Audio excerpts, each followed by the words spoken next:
2000 रुपए का नोट हो और एक हाथ में 2 रुपए का सिक्का हो, और अगर दोनों मेरे हाथ से गिर जाए, मुझे बताइए आवाज कौन करेगा, नोट या सिक्का?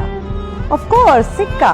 चिल्लर ही आवाज किया करते हैं। जब वैल्यू बढ़ जाती है तो ऐसी आवाजें नहीं होती। दैट मीन्स आप कनेक्ट कर सकते हैं अपनी लाइफ में। जो लोग आपको बार बार नेगेटिव बोलते हैं, कोसते हैं, समझ लीजिएगा वो चिल्लर है।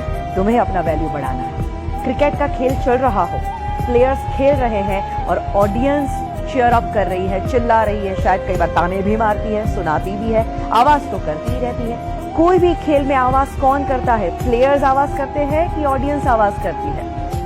ऑफ कोर्स ऑडियंस आवाज करती है। दैट मीन्स अगर आपकी जिंदगी में बहुत लोग आवाज करने लगे तो समझ लीजिएगा आप सच्चे खिलाड़ी हो और वो अभी भी ऑडियंस ही है। एंड जब आपके अंदर ये एटीट्यूड आ जाएगा ना, आपको कोई रोक ही नहीं सकता। तो आज मैं आपको यही कहना चाहती हूँ कि दिल की आवाज जरूर सुनो एंड ऑफ कोर्स एक एटीट्यूड अपनाओ जिसे हम कहते हैं नेवर गिव अप। जिंदगी में हार मानो ही नहीं। कितने सारे लोग हैं जिन्होंने इस एटीट्यूड को अपनाया और अपनी लाइफ को चेंज कर दिया। सबसे बड़ा एग्जाम्पल है अब्राहम लिंकन। दोस्तों, उनकी जिंदगी से इतना इंस्पिरेशन मिलता है कि जो बंदा गरीबी में जन्म लेता है, इतनी तकलीफें भुगतता है, इतनी हद तक वो डिप्रेशन में चले गए थे कि कुछ समय तो उनके जीवन का ऐसा बीता कि अगर कहीं चाकू छुरियां हैं तो वो वहां से चले जाते थे, क्योंकि उनको ये डर था कि कभी मैं वो चाकू उठा के अपने आप को मार न दूं। इस टाइप के डिप्रेशन में चले गए। उसके बाद बिजनेस में फेलियर के बाद जब वो पॉलिटिक्स में आए, वहां पे भी क्या हुआ? Continuously failures. बट फिर भी बंदे ने हार नहीं मानी, प्रयत्न करता गया और एक दिन आता है जब वो अमेरिका के प्रेसिडेंट बनते हैं, और ऐसे प्रेसिडेंट जो आज भी लोगों को इन्फ्लुएंस कर रहे हैं। He was the most influencing president ever in USA. He never give up.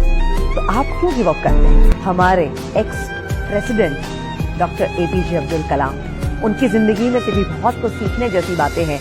वो पायलट बनना चाहते थे और वो इंटरव्यू देने के लिए गए थे, और जब रिजल्ट आता है 9 लोग थे, 8 लोग सिलेक्ट हो जाते हैं और वो अकेले बंदे थे जो रिजेक्ट हो जाते हैं। इतना दुख होता है और उदास होकर वो एक कोने में चले जाते हैं और बैठे हैं, और वहीं से एक इंसान गुजरते हैं और वो उनको चेहरे से ही देख के कहते हैं कि बेटा तू क्यों इतना उदास है? ये कहते हैं कि मैं क्या करूं, आज मेरा इंटरव्यू था, 8 लोग सिलेक्ट हो गए और मैं अकेला रिजेक्ट हो गया। इससे बुरी बात क्या हो सकती है? तो संत बड़े प्यार से कहते कि बेटा शायद तू अभी समझ नहीं पा रहा है, और शायद हो सकता है ऊपर वाला तुझे उससे भी बेहतरीन कुछ देना चाहता है। You never give up. ये सलाह उनके मन में बैठ गई और उन्होंने सोचा कि मुझे हार नहीं मानी। उन्हें प्रयत्न करना शुरू कर दिया और बाकी जो हुआ वो तो इतिहास आप जानते ही हैं। बड़ी घटना घटी जब उन्होंने as a president supersonic plane में ट्रैवल किया, और जब वो लैंड करते हैं वहां पे ढेर सारे पायलट थे जो उनको सैल्यूट कर रहे थे, उनको सलामी दे रहे थे, उनके पद को जो रिस्पेक्ट देते हैं। और सारे पायलट जब उनको सैल्यूट करते हैं तब उन्हें याद आता है कि अगर उस दिन मैं पायलट बन गया होता तो शायद आज का दिन मुझे नहीं मिलता। दैट मीन्स उनके अंदर एटीट्यूड था नेवर गिव अप, और उसी एटीट्यूड ने उनको कहां से कहां पहुंचाया।